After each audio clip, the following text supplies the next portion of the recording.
everyone, happy Civil War on the Western Frontier. My name is Emily Wellborn. I'm an Education and Outreach Assistant for the Watkins Museum of History in Lawrence.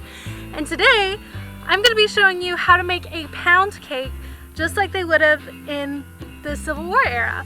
This is actually from a cookbook called this. It's called Blue and Gray Cookery, and it's by Hugh and Judy Gowan.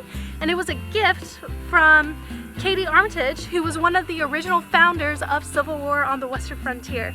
Because it's the 25th anniversary of this event, let's get started with talking about pound cake. So, why is it called a pound cake? First of all, you need a pound of everything. So you need a pound of sugar, eggs, flour, butter. And those are going to be the four biggest things that you need: sugar, eggs, flour, butter. You're also going to want some cream of tartar and some baking soda, because baking powder wasn't it had been invented, but it hadn't been mass produced yet. You're also going to want 3/4 cups of milk. You can pick what milk you have. I've used whole milk. The recipe isn't really specific on what you want to do this. I have my oven in the background preheating, and I'll show you how to get started. Okay, so to get started, the first thing I'm going to do is I'm going to take my eggs and separate them. You need 6 eggs for this, so I'm going to put the whites in one bowl, and I'm going to put my yolks in another bowl. Give me 1 second and I'll show you what that looks like. Now that those are separated out, you can see my egg yolks here.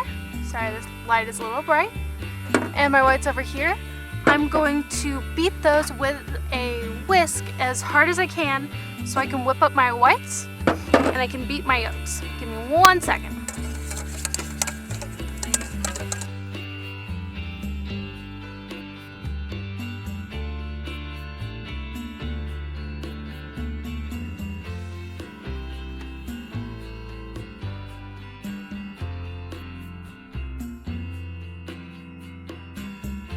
I think these are whipped well enough for my liking. We're not worried about whipping our egg whites to stiff peaks like you'll see in a lot of recipes. We have a leavening agent that's going to incorporate a lot of air for us. So that's why we've got this frothy and ready to start when we put our ingredients all together, but we don't need to worry about it being quite that stiff. Speaking of which, we're going to put these to the side because we're going to sift our dry ingredients together. So in this bowl, we're going to take our sifter. I have this measurement right here. And we're going to start with 4 cups of flour.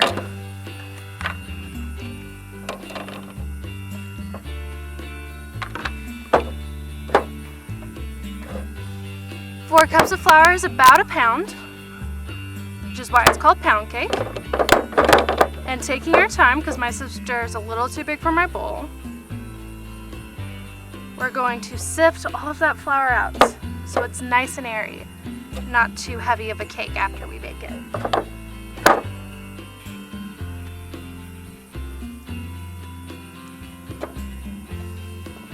Our flour is all sifted, so now I'm going to sift our cream of tartar.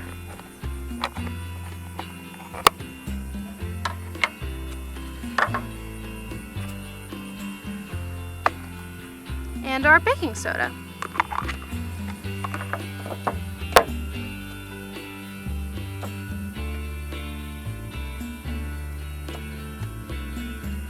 We're going to get every single lump out. So you might have to push it through the strainer if yours gets clumpy like mine did. Okay, now that our dry ingredients are sifted, we're going to put that to the side, and we're going to need our 4th bowl, which is going to be our biggest bowl. So we're going to need a pound of sugar, so about 2 cups. A lot, I know. And a pound of butter, which is about 1 cup. Now we're going to cream those, and with my big wooden spoon, and I might switch to a whisk later, I'm going to kind of flatten out my room temperature butter so that it'll be better incorporated into the sugar. Alright, now we're ready to cream and stir this all together as hard as you can, because standing whisks weren't around yet. So we gotta put a lot of elbow grease into this. Okay, that took some major elbow grease, but I think my butter and sugar is creamed together. There aren't any lumps of butter sticking out. It's a little grainy, but that'll be okay. So, we are ready to get started on putting all of our ingredients together. The first thing we're gonna do is we're gonna take a quarter of our egg whites. It's about a quarter. We're gonna mix it together. And then we're gonna take a quarter of our egg yolks, mix it together.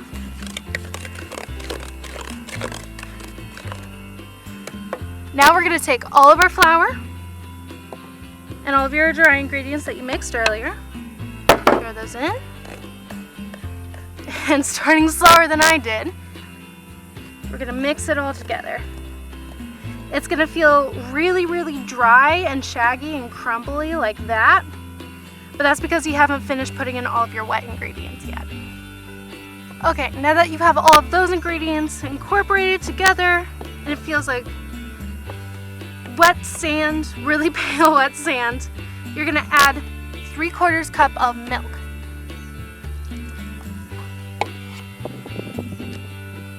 And you're gonna stir it together. I used whole milk, but the recipe doesn't specify.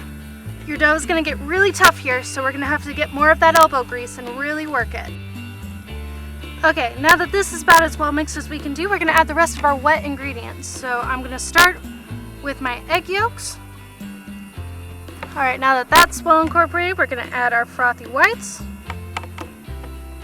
And we're gonna just keep stirring until everything is well incorporated and it's a really even mixture, not as ununiformly gloopy as this one is right now.